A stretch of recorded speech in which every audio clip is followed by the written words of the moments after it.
இணை நண்பர்களுக்கு வணக்கம்.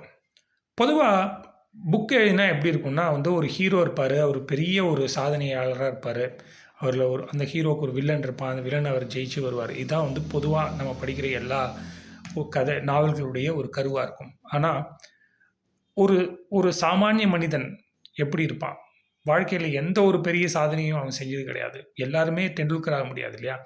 இந்த மாரி அ ஒரு சாதாரணமான மனுஷன் ஏழ்மையான நிலைமையிலேருந்து வந்து ஒரு காலேஜ்ல டீச்சர் ஆகி, அதுக்கப்புறம் ஒரு பொண்ண கல்யாணம் பண்ணி, ஒரு அதுக்கப்புறம் குழந்தைகள் பெற்று, அவன் வாழ்க்கையில ஏற்படுற ஒரு சாதாரணமான ஆசாபாசங்கள், துன்பங்கள், வாழ்க்கையில நெறைய துன்பங்கள், அங்கங்க கொஞ்சம் கொஞ்சம் இன்பங்கள் தேடி வருது.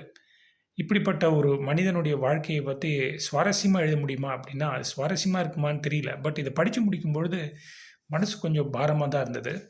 உலக இலக்கியங்கள்ல கண்டிப்பா இது முக்கியமான ஒரு ஒரு நாவலா இருக்கும். நீங்களும் படிச்சு பாருங்க. Stoner by John Williams. இத அ எக்ஸிஸ்டென்ஷியலிசம் அதாவது இருத்தலியல். நாம் வாழும் வாழ்க்கையின் அர்த்தம் என்ன? அப்படின்னு நம்ம எல்லாருமே தேடுவோம் இல்லையா? அந்த மாரி எக்ஸிஸ்டென்ஷியலிசம் அந்த அந்த ஒரு ஒரு அந்த தேடல்ல ஏற்படுற ஒரு ஒரு அசதி. அது என்ன வாழ்க்கை இது? இது எதுக்கு நம்ம வாழ்றோம்? அப்படின்னு ஒரு ஒரு ஒரு அயர்ச்சி. இது எல்லாமே இந்த புத்தகத்தில படிச்சு பார்த்தா உங்களுக்கு தெரியும். இது ஒரு சாதாரணமான சும்மா அப்படி தோராயமா பார்த்துட்டு போற புக்கம் கிடையாது. இது படிச்சோன்னா கண்டிப்பா மனசு கொஞ்சம் பாரமா தாங்க இருக்குங்க. அதனால இத படிச்சு பாருங்க. ஒரு இலக்கியம் எப்படி இருக்குங்கிறத இது கண்டிப்பா இத படிச்சா நம்ம புரிஞ்சுக்கலாம். அம் இது